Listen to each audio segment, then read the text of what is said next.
And of course, we're talking to Pastor Kevin Walker, a member of the New Beginnings organization, the president of the New Beginnings organization, which is an organization located in the River Bend Maximum facility here in Nashville, Tennessee. And of course, Pastor Walker, before we had our first commercial break, we promised that we'd give you an opportunity to talk about some of the other issues that in many instances lead to the incarceration of individuals. And I think that you've mentioned the family structures, and you also mentioned greed. I think and let's go on and talk about some Absolutely. of Greed plays a very important role in that, because you look at the TV sets and you see people having money and having things and stuff like that, and then you take the young person and they want things.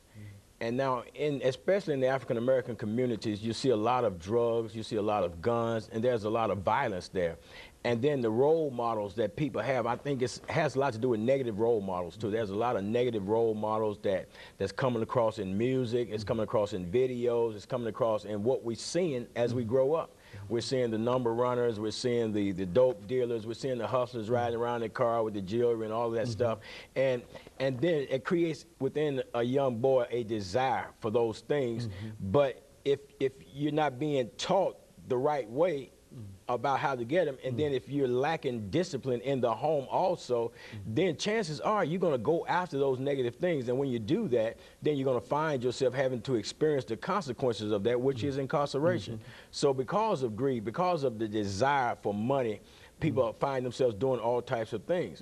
And then you've got the drug element. You've got people selling the drugs, of course, and then you've got people that are addicted to the drugs. When you become of course, when you become addicted, then you begin to do just about anything to get the drugs. And people are killing their best friends because of the drugs, and more so because of money. There's a lot of young men in jail now, in prison now, simply because they pulled a trigger on somebody that they felt like they had crossed them in a drug deal or something like that. And of course, it wasn't the drugs, it was the money. And that sends a lot of people to the prison system. I think the majority, I would venture to say that the majority of the murder cases that are in there would probably be drug related, somewhere related involving drugs and drug money, somewhere in that picture there. And so when we say that it's a real problem of drugs, I think what you're saying is that underneath that, it's a problem of money. You see, and that and drugs is only a symptom. That's pretty much it. I think that's pretty much sums that up, because it's the desire for money. The Bible even talks about for the love of money is the root of all evil. It's not money itself, it's the love of money. People fall in love with money and will do anything else to satisfy that need for money. And it seems almost like an emotional need in a sense, because people will do anything to get it. And that includes, like I say, killing your own friend because of money. You take young guys that are running around together, and then one starts to gain more and more money, then they walk around, they flash their money, and then you take a friend of theirs, they may have been selling dope together. But now one of them has gotten strung out on dope, and now he sees his friend with all this money. First thing he's going to do is try to rob him. Now one of them is going to get killed in that process, and then one of them going to the cemetery, and the other one is going to prison for a life sentence. So that's the type of stuff you're dealing with. But fortunately, Dr. Haney, we got an organization out there at the prison called New Beginnings Organization, and we're working on dealing with some of those errors in thinking. That's what our curriculum is. We have a 24-lesson curriculum out there in the prison. It's facilitated by a young man by the name of Cedric Booker. Cedric Booker is an inmate incarcerated. He's got a 30-year prison term. The young guy's a genius, 25 years old.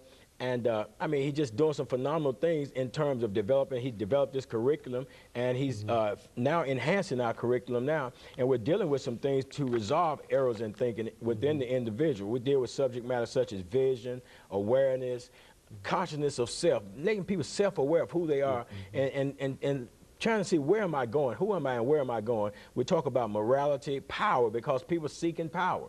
That causes people to become incarcerated. That's some of the issues we deal with. People want to be in power. Man, I'm in power, I'm in control. I remember when I was in the streets, you know, if I had a lot of money, that means the statement I would make was, I'm in power now. You know, I'm in power. Because the money. Because of the money. The money gives you the money seems to give you a sense of power. So we talk about what power really is, you know, and willpower and the abuse of power and things like that. We talk about economics. We talk about the government structure. We talk about entrepreneurs. We talk about job skills and resume preparation and things like that. We deal with issues such as politics, the government, how our Constitution is structured, because you find out that a lot of these men don't know. They don't know. They absolutely do not know how the government works and how it runs, how it operates, until they get caught up in it and have to deal with it from a criminal standpoint, dealing with the law. Then they start to find out some things, and they be like, well, I didn't know. But now it's too late. So we're dealing with those issues. We talk to them about community, how we should have relationships with our families, with our friends, the type of relationships, good, healthy, wholesome relationships that we should have. These are the things that we're teaching in our curriculum. Then, of course, we do a review of all of this stuff that we're teaching on. And what we're trying to do, we're trying to restore the man, because we believe that if you restore the man, Dr. Haney, you'll restore the family. Some of the issues that you deal with incarceration, it doesn't just affect the individual that's incarcerated. I mean, you got the kids, you got the young kids. Now you think about it. I was thinking about this earlier. Now, you take a young man and he's in prison, he does, say, 10 years in prison. Then he comes back out of prison and he reintegrates with the family. Now the kids are happy to see daddy back home and everything, but now daddy can't function in society. He don't have a solid or strong enough support system. He starts to meet these challenges. He falls back and maybe goes back into prison on a technical violation. Now the child has got to go again, suffering that loss that they had in their life in the first place. Being without a father for those many years, and then the father comes back in, there's a ray of hope, and now the father's gone back away again. So there's something that has to be put in place to do something about it. We've got to put some programs in place that can catch these guys when they come out, a net, if you will, to catch these guys, to mentor them, to take them through a process, and that's what New Beginnings is trying to put together now. We're starting inside. See, a lot of programs try to work from the outside in. What makes New Beginnings unique, again, Dr. Haney, is that we work from the inside out to solve this problem that we're dealing with today. And so the New Beginnings organization is an organization that ought to have the support of the state. How has the state reacted? And we've got about a minute before the commercial, but how has the state reacted to this organization? Well, the state, we got some support from the institution itself at Riverbend. Dr. Haney, they're allowing us to do the weekly meetings and things like that. We appreciate Deputy Warden Bob Waller for the things that he's doing, Warden Ricky Bell out there for opening the doors for us. But as far as overall, we've got some opposition. I would love to speak to that a little bit more. You know, I know we don't have much time on this right now, but they have organized a release task force or something like that, and I can get the exact name in a minute.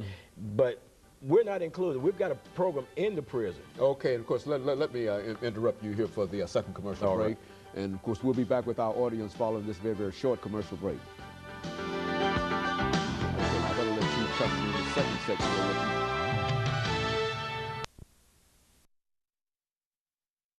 Pastor Kevin Walker.